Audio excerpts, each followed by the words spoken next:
Hello everyone, welcome to Biotech Sapiens. So today we'll start with one very important unit of CSIR net, that is your molecular biology. ठीक है, तो molecular biology हम start करेंगे. So this is very important unit, molecular biology.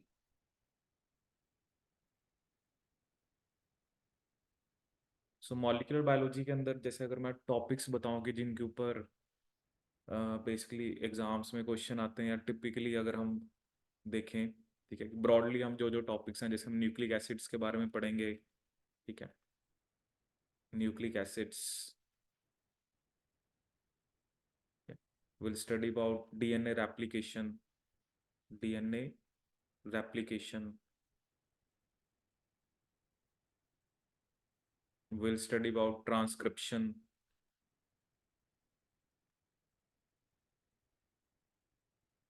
We'll study about translation.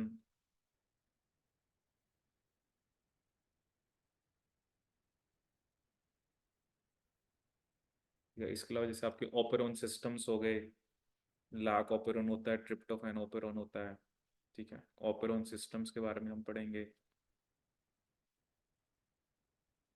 ठीक है, इसके अलावा question आपके आते हैं जैसे डीएनए सुपर कॉइलिंग. ठीक है, कि डीएनए सुपर कॉइलिंग. ठीक है, तो ये कुछ ब्रॉडली मैंने टॉपिक्स लिखे हैं, बाकी तो इसमें वी हैव सो मैनी सब टॉपिक्स. ठीक है, और जनरली मतलब हर एक टॉपिक पे क्वेश्चन आपका एग्जाम में आ सकता है. ठीक है, तो ये कुछ मैंने आपको ब्रॉडली यहाँ पर टॉपिक्स बताए. ठीक है, so in today's lecture will start with your nucleic acid. ठीक है, सबसे पहले हम किससे स्टार्ट करेंगे, आपका न्यूक्लिक एसिड्स के साथ. ठीक है, कि न्यूक्लिक एसिड्स क्या होते हैं, डिफरेंट टाइप ऑफ डीएनए की बात करेंगे. ठीक है, so first of all will start with your nucleic acids. So nucleic acids are your polynucleotides. ठीक है, न्यूक्लिक एसिड्स क्या होते हैं आपके, they are polynucleotides, that is polymer of nucleotides. Nucleic acids are your polynucleotides, that is polymer of nucleotides. Polymer of nucleotides. ठीक है, सो अब basically polymer of nucleotide तो हमें ये पता होना चाहिए कि एक न्यूक्लियोटाइड बेसिकली किस किस चीज का बना होता है. ठीक है, so a nucleotide is made up of three things. A nucleotide is made up of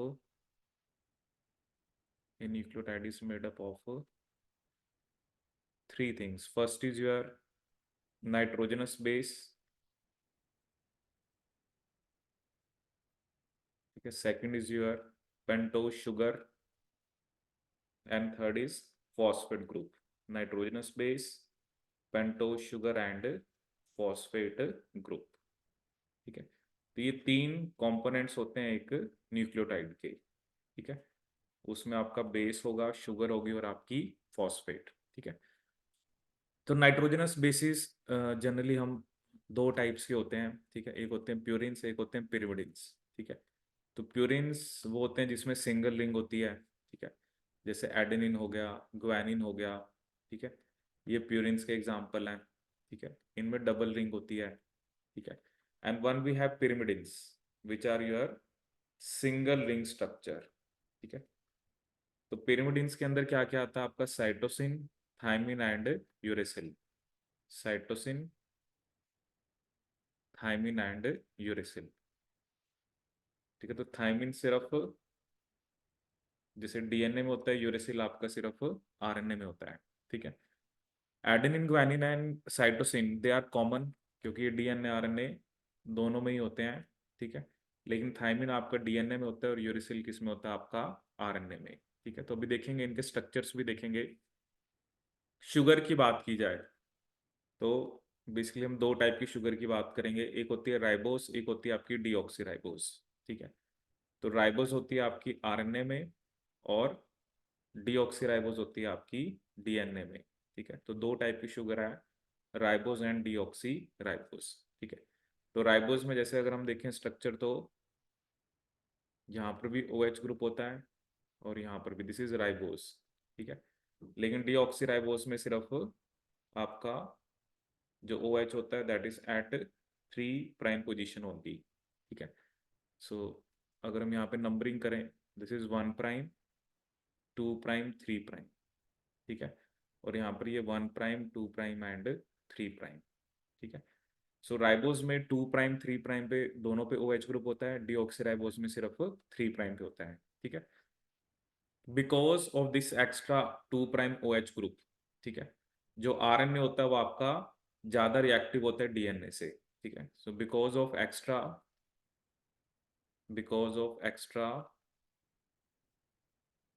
2' OH group, because of extra 2' OH group, comma RNA is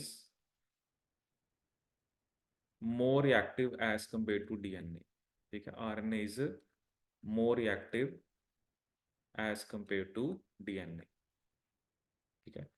एक एक्स्ट्रा 2' OH की वजह से RNA आपका ज्यादा रिएक्टिव होता है DNA से, ठीक है।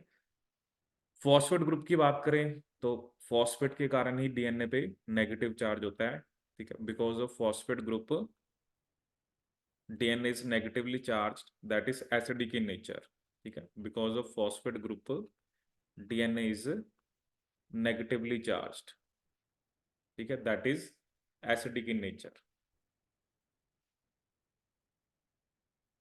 Negatively charged, that is acidic in nature, ठीक है। तो हम बोलते हैं ना डीऑक्सी राइबोन्यूक्लिक एसिड या राइबोन्यूक्लिक एसिड, तो उसके पीछे क्या रीजन है, क्योंकि DNA पे क्या चार्ज होता है आपका, negative charge, because of phosphate group, ठीक है। सो ये तो हो गया हमारा बेसिक अबाउट न्यूक्लिक एसिड्स, ठीक है। अब जैसे अगर हम स्ट्रक्चर देखें कि what is the structure of this, तो जैसे वी हैव ए शुगर, ठीक है। अगर जैसे मैं अगर DNA बना रहा हूँ तो ये आपकी डीऑक्सीराइबोस शुगर है, ठीक है। यहाँ पर आपका फर्स्ट पोजीशन पे नाइट्रोजनस बेस होता है, नाइट्रोजनस बेस, वो एडेनिन, गुआनिन, साइटोसिन, थायमिन में से कोई भी हो सकता है अगर हम DNA की बात कर रहे हैं। और RNA के अंदर थायमिन की जगह आपका यूरेसिल होता है, ठीक है। सो ये जो बॉन्ड होता है यहाँ पर शुगर और बेस के बीच में जो बॉन्ड होता है उसे बोलते हैं हम ग्लाइकोसिडिक बॉन्ड, उसे हम क्या बोलते हैं आपका ग्लाइकोसिडिक बॉन्ड, ठीक है। और यहाँ पर आपका लगा होता है phosphate, CH2O, P double bond O negative O negative, ठीक है। तो ये तीन कंपोनेंट्स हैं आपके, एक है फॉस्फेट, ठीक है, एक है शुगर और एक है आपका बेस, ठीक है। इन तीनों को मिलकर हम क्या बोलते हैं, न्यूक्लियोटाइड, ठीक है। तो phosphate plus sugar plus base, sugar plus base, ठीक है। तो अगर तो ये तीनों है तो इसे बोलते हैं हम न्यूक्लियोटाइड, ठीक है। लेकिन अगर सिर्फ शुगर और बेस है तो उसको हम क्या बोलते हैं, न्यूक्लियोसाइड, ठीक है। शुगर प्लस बेस को बोलते हैं हम न्यूक्लियोसाइड, लेकिन अगर फॉस्फेट, बेस और शुगर तीनों है तो उसे हम क्या बोलते हैं, आपका न्यूक्लियोटाइड, ठीक है। सो ये तीन कंपोनेंट्स हैं, ठीक है, विच मेक्स यूर न्यूक्लियोटाइड, ठीक है। अब अभी हम पढ़ेंगे नाइट्रोजनस बेसिस के स्ट्रक्चर देखेंगे, ठीक है, कि नाइट्रोजनस बेस का स्ट्रक्चर कैसा होता है, ठीक है। और चलो अभी तो मैं पॉइंट लिखवा देता हूँ, फिर हम डिस्कस करेंगे कि नाइट्रोजनस बेस में भी ना पोजीशंस होती हैं जो ग्लाइकोसिडिक बॉन्ड बनाती हैं, ठीक है। तो N9 of purines and N1 of pyrimidines, purines का N9 एंड pyrimidines का N1, N9 of purines and N1 of pyrimidines, ठीक है। So they are involved in glycosidic bond formation, are involved in glycosidic bond formation, ठीक है। Purines का N9 और pyrimidines का जो N1 होता है वो इन्वॉल्व होता है आपका ग्लाइकोसिडिक बॉन्ड फॉर्मेशन में, ठीक है। तो ये भी आपको यहाँ पर ध्यान रखना है। So this is a structure of one nucleotide, ठीक है। तो ये एक न्यूक्लियोटाइड का स्ट्रक्चर है, ठीक है। अभी हम डायग्राम बनाएंगे या जो इनके स्ट्रक्चर्स बनाएंगे तो आपको आइडिया होगा कि प्यूरिन्स का N1 और pyrimidines का N1 जो है वो ग्लाइकोसिडिक बॉन्ड बनाता है। ठीक है। अब जैसे एक दो क्वेश्चंस आए, जैसे मैं आपसे पूछता हूँ, जैसे नेट में एक दो क्वेश्चन आए। एक क्वेश्चन ये आया कि chirality of DNA is due to. ठीक है। Chirality of DNA is due to. ठीक है। कि डीएनए जो है वो कायरल है, तो वो किस वजह से कायरल है। ठीक है। कि उसमें बेस है, शुगर है, फॉस्फेट है। ठीक है। और दूसरा क्वेश्चन ये आया था कि कौन सा nitrogenous base highest hydrogen bonding दिखाता है। कौन सा नाइट्रोजनस बेस आपका हाईएस्ट हाइड्रोजन बॉन्डिंग शो करता है। ठीक है। तो पहला क्वेश्चन ये करैलिटी ऑफ डीएनए किसके कारण है, और दूसरा क्वेश्चन ये कि हाईएस्ट हाइड्रोजन बॉन्डिंग आपका कौन सा नाइट्रोजनस बेस शो करता है। ठीक है।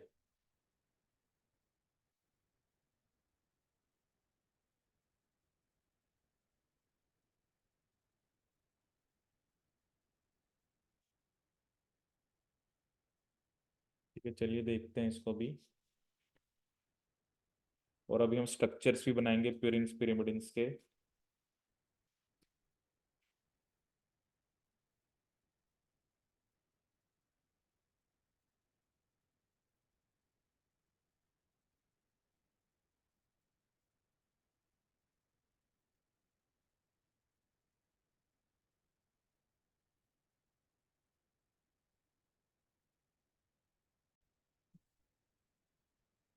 हाँ जी, यहाँ तक क्लियर है। यहाँ तक कोई डाउट?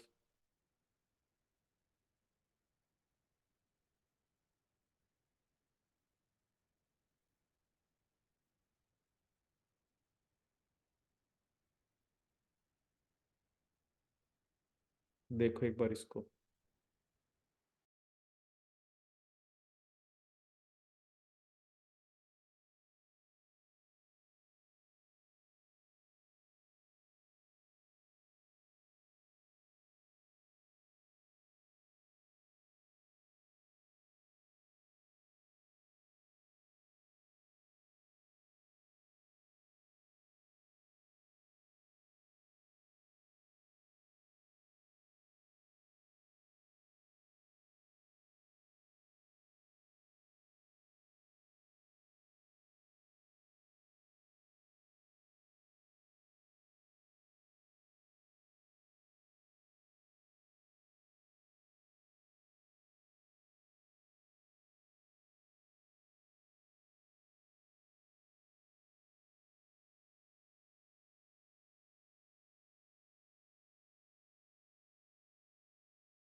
ठीक है, चलिए देखते हैं इसमें आगे।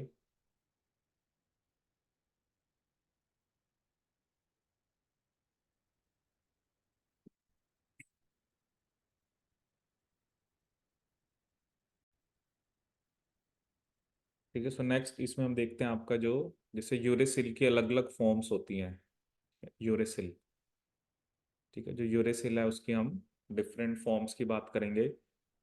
जैसे एक फॉर्म होती है lactam, lactim and double lactim. Lactam, lactim and double lactim. ठीक है। सो लैक्टम क्या होता है आपका, जैसे that is C double bond O, ठीक है, NH, C double bond O, NH, CH double bond CH। ठीक है, तो अब जैसे इसके अंदर दोनों कीटो ग्रुप हैं, ठीक है, तो इस फॉर्म को हम क्या बोलते हैं, आपका लैक्टम। ठीक है, इस फॉर्म को हम क्या बोलते हैं, लैक्टम। ठीक है। अब ये जो O है, ठीक है, जैसे डबल बॉन्ड O है, ये अब अगर ये OH में कन्वर्ट हो जाए, मतलब कीटो से हाइड्रोक्सिल हो जाए, that is carbon, OH, NH, C double bond O, ठीक है, CH double bond CH, and this is NH। ठीक है, तो इस फॉर्म को बोल देते हैं हम लैक्टिन। इस फॉर्म को हम क्या बोल देते हैं, लैक्टिन। ठीक है। और अगर ये आपका दोनों ही OH हो जाए, COH, NH, COH, CH double bond CH and NH, ठीक है, तो इसे बोल देते हैं हम आपका डबल लैक्टिन। ठीक है। तो मतलब आप डिफरेंस अगर यहाँ पर देखो तो क्या है, तीनों फॉर्म्स के अंदर, जैसे यहाँ पर O है, ठीक है, इधर भी O है, तो ये कीटो है। इधर OH एक में और इधर दोनों OH। ठीक है। तो जनरली ये जो लैक्टम वाली फॉर्म होती है, ये मेनली होती है pH 7 पे। ठीक है। So lactam form predominates at pH equal to 7, predominates at pH equal to 7। जो लैक्टम वाली फॉर्म है वो pH 7 पे आपकी प्रीडोमिनेट करती है। ठीक है। सो अब इसमें एक नोट लिखते हैं हम, इसमें आप एक नोट लिखिए। ठीक है, कहते हैं ये जो प्यूरिन्स और pyrimidine बेसिस होते हैं, ठीक है, purine and pyrimidine bases are, purine and pyrimidine bases are hydrophobic, are hydrophobic at, or basically are hydrophobic and relatively insoluble, and relatively insoluble, relatively insoluble in water, in water at the near neutral pH of the cell, near neutral pH of the cell। ठीक है, कि मतलब ये जो purines और pyrimidines हैं, ये hydrophobic होते हैं, मतलब इनके ऊपर चार्ज नहीं होता, and they are relatively insoluble in water at the near neutral pH of the cell. ठीक है, एट एसिडिक और एल्कलाइन कंडीशंस। ठीक है, एट, और बेसिकली एट एसिडिक और alkaline pH, alkaline pH the bases become charged, the bases become charged and their solubility in water increases, the bases become charged and their solubility in water increases।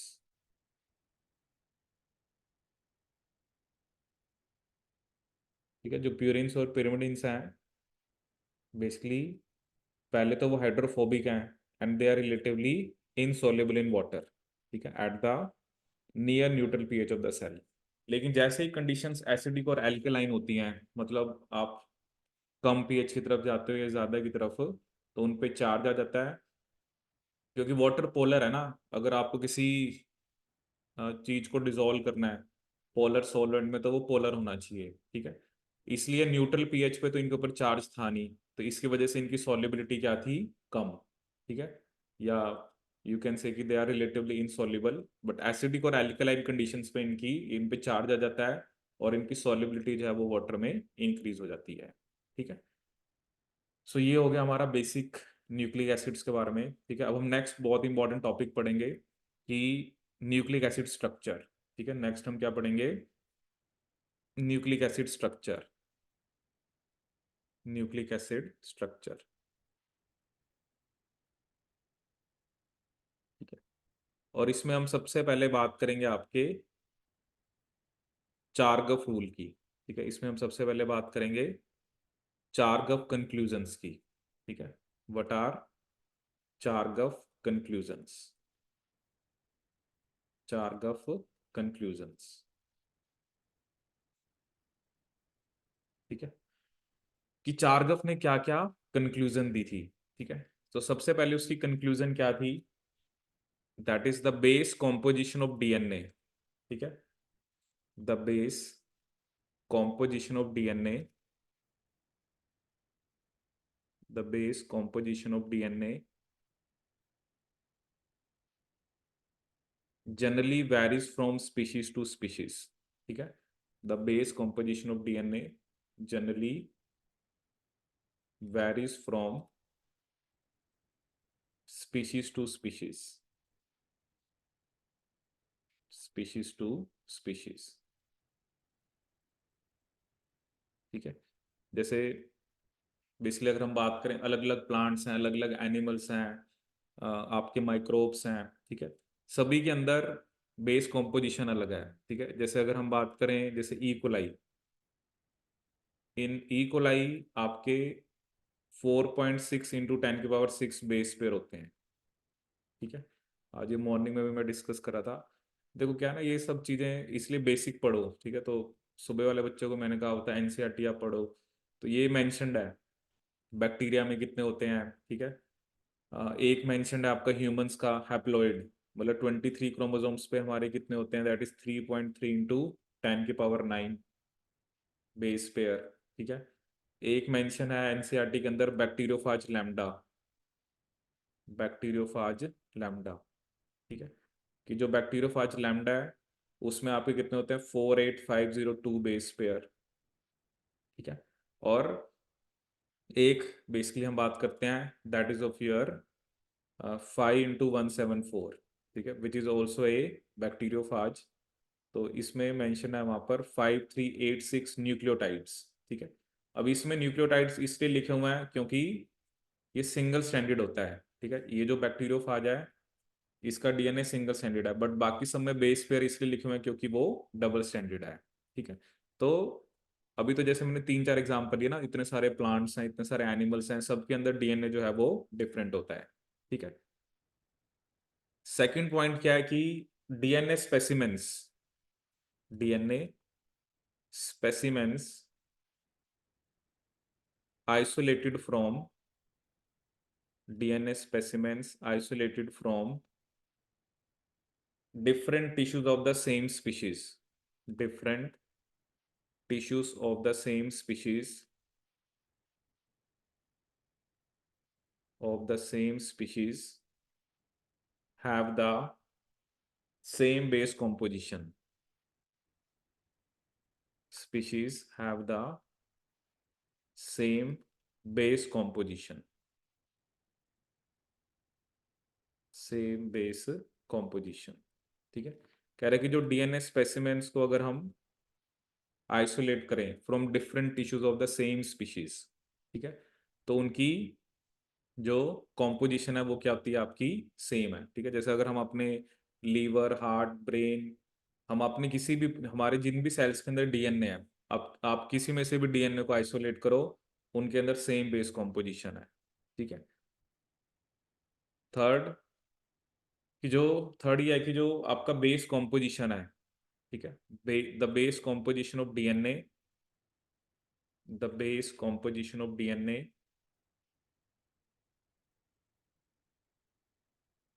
in a given species, the base composition of DNA in a given species does not change, does not change with organism's age,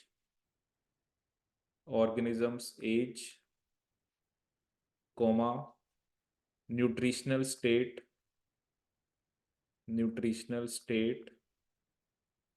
or changing environment, nutritional state और changing environment. ठीक है, तो जो base composition है किसी भी given species की, वो एज, न्यूट्रिशनल स्टेट या एनवायरनमेंट चेंज होने से वो चेंज नहीं होती. ठीक है, तो ये नहीं है कि एज के साथ चेंज हो गया, या कोई वेजिटेरियन है, नॉन वेजिटेरियन है, या सर्दी गर्मी है, कभी बारिश हो रही है, तो डीएनए स्टेबल. तो इन सब चीज़ों से डीएनए आपका चेंज नहीं होता है. ठीक है, और एक और पॉइंट है कि जो सबसे मेन प्रोपोजिशन है, that is number of purines is equal to number of pyrimidines. ठीक है, कि नंबर ऑफ प्यूरिन्स किसके इक्वल होते हैं, आपके नंबर ऑफ pyrimidines के अंदर, is equal to number of pyrimidines. ठीक है, but this is true only for double standard DNA. ये जो प्रोपोजिशन है ये सिर्फ ट्रू किसके लिए, डबल स्टैंडर्ड डीएनए के लिए. ठीक है, जैसे प्यूरिन्स हैं आपका, मान लो एडेनिन और ग्वानिन. ठीक है, so adenine plus guanine it is equal to cytosine plus thymine. ठीक है, एडेनिन प्लस ग्वानिन किसके इक्वल होता है, साइटोसिन प्लस थायमिन. या आप ये भी लिख सकते हो कि A plus G divided by C plus T is equal to 1. ठीक है, तो चलिए इसके बेस पे क्वेश्चन देखते हैं एक दो. तो लिखिए, क्वेश्चन लिखिए. If A double standard DNA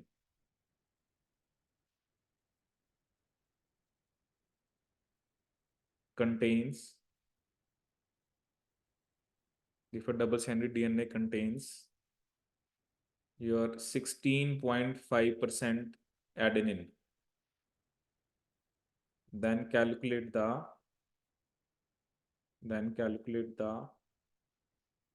content of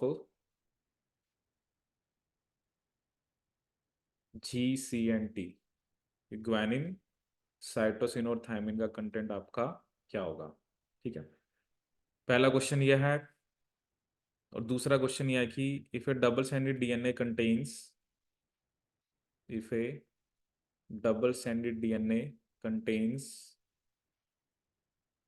5000 base pair, 5000 base pair and 12% of it, and 12% of it is guanine, then calculate the number of hydrogen bonds,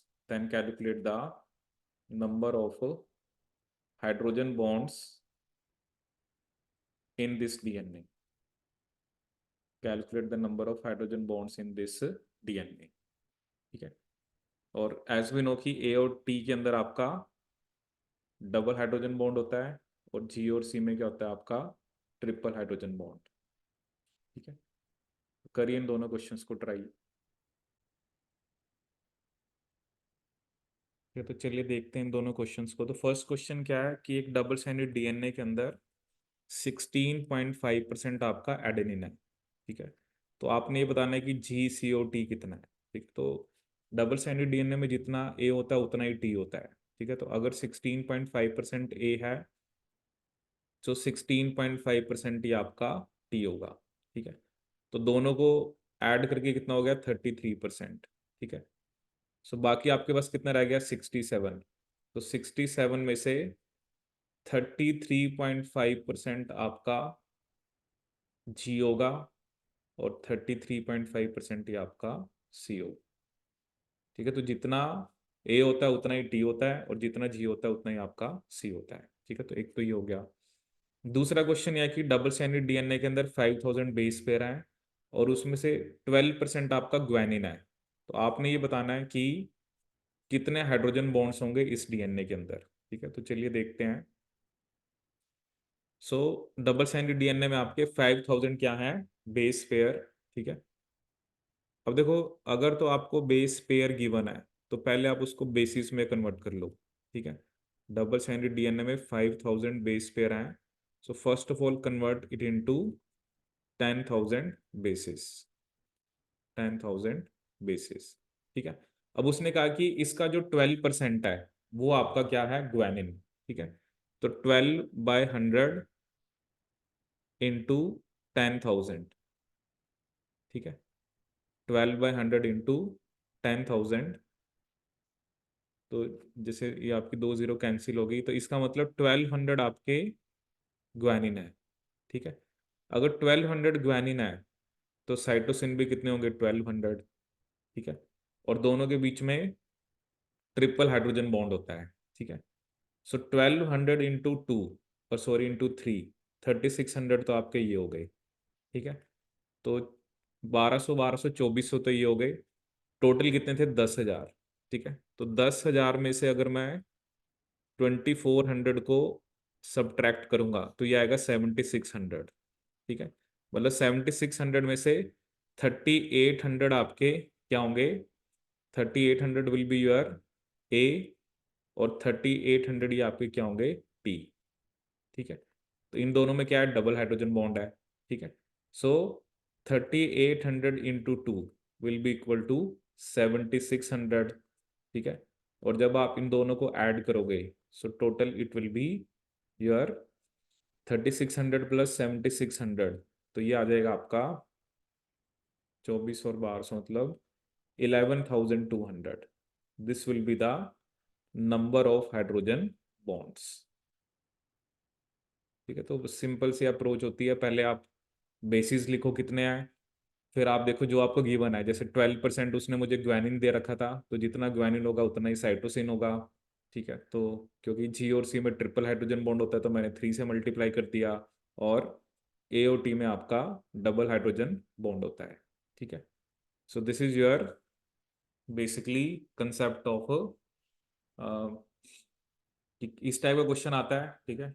अभी करेंगे क्वेश्चन, इस बार भी एग्जाम में आया होता है क्वेश्चन, मॉर्निंग शिफ्ट के अंदर, नेट के अंदर 24 में, सॉरी 23 वाले एग्जाम में, ठीक। चलिए अभी फिर हम आगे आपका कंपैरिजन देखेंगे कि ए बी और जी फॉर्म ऑफ डीएनए का कंपैरिजन, ठीक है।